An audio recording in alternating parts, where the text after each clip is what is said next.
Okay mga ka-GTV, nakikita nyo naman sa harap nyo na meron akong premix coolant na kulay green.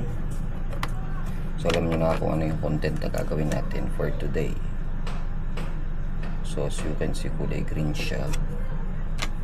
Bali ang gagawin natin, since nag-change oil ako ngayon, isasabay ko na rin yung pag-check ng coolant ng Fortress 160 natin. Ito siya.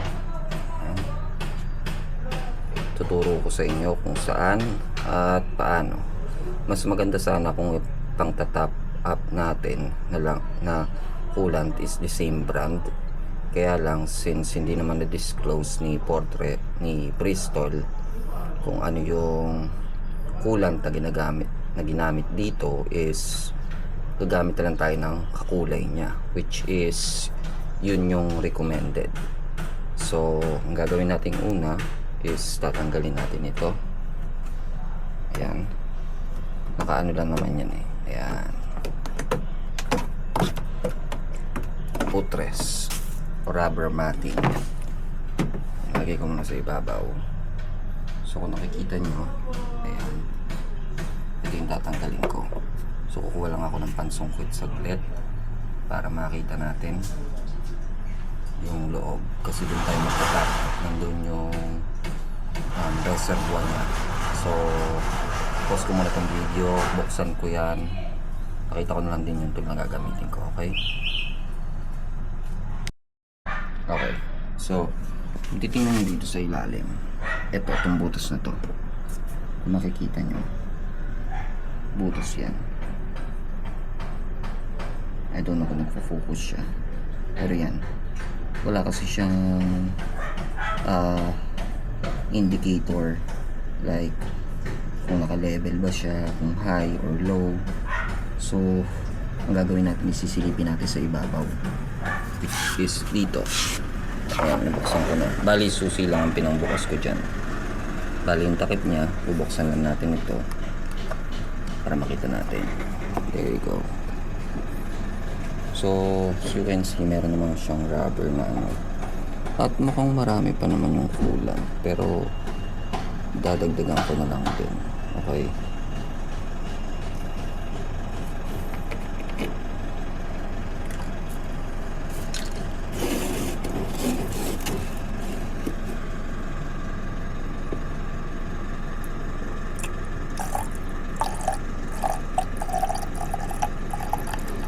yan, dinadagdagan natin.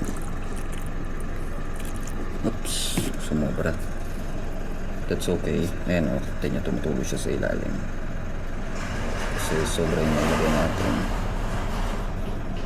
reservoir. Yan guys, so babalik lang natin yung takip.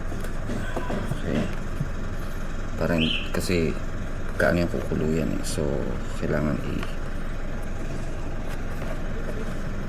close natin siya na maayos.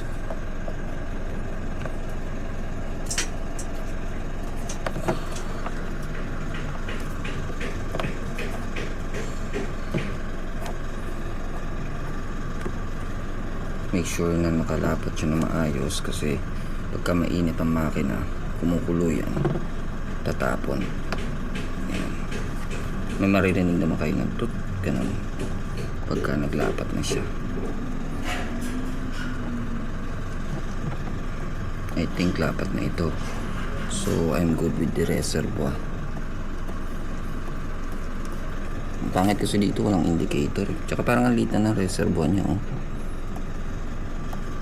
Anyway, so nakapag-refill na tayo.